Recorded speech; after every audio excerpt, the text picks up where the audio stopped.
자, 정치부 손인혜 기자 다시 나왔는데요. 친윤들 반격이 시작된 거예요?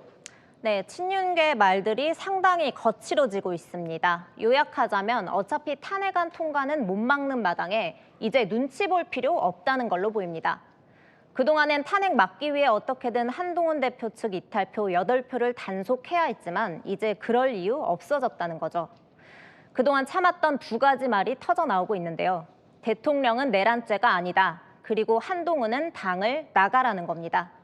오선 중진인 윤상현 의원 비상계엄은 고도 통치 행위라고 했고 홍준표 대구시장은 대통령 놀이 그만하고 한동훈은 사라져라고 했습니다.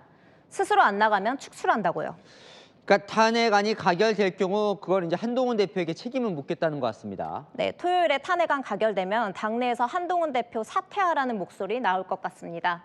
제가 당 의원들 얘기를 쭉 들어봤는데요. 한 대표 사퇴하면 대선은 누가 치르나, 한 대표가 그래도 계엄을 막아왔는데 물러나면 보수가 괴멸한다며 반대하는 목소리도 있었고요. 반대로 대표가 책임을 피하면 안 된다, 대통령을 탄핵시키면 당대표도 물러나야 한다며 양쪽 얘기가 다 있더라고요. 당장 사퇴 여부는 장동혁 최고위원이 키를 쥐고 있습니다.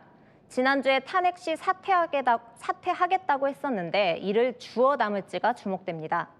장 최고위원이 친윤계 최고위원 3명과 함께 사퇴하면 비대위 체제로 전환됩니다. 자, 그러면 한동훈 대표는 이번 탄핵안 표결 이후에 어떻게 할 생각이에요?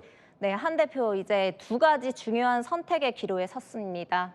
먼저 탄핵 표결 전에 분명히 탄핵 찬반 입장을 밝힐 건지가 여부입니다. 일단 반대 입장을 밝힐 가능성은 없고 찬성하거나 자유투표에 맡길 거냐인데 둘 다 부담이 있습니다.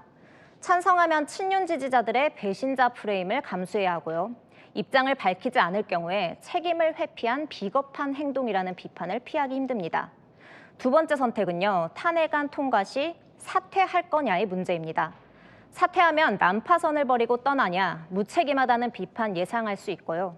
반대로 사퇴를 안 할 경우엔 친윤계를 중심으로 한 당내 사퇴 압박에 흔들리거나 최악의 경우 끌려 내려올 가능성도 배제할 수 없습니다. 그래서 내일 열리는 거죠? 새 원내대표, 이 선거가 중요하다고 하던데요.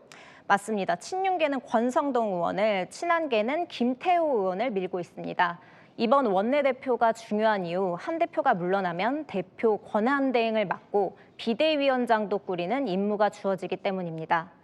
내부 기류를 취재해보면요. 선수가 하나 더 높고 여러 당직을 맡으며 당내 의원들과 친분이 높은 권 의원이 우세하다는 분위기가 많았는데요.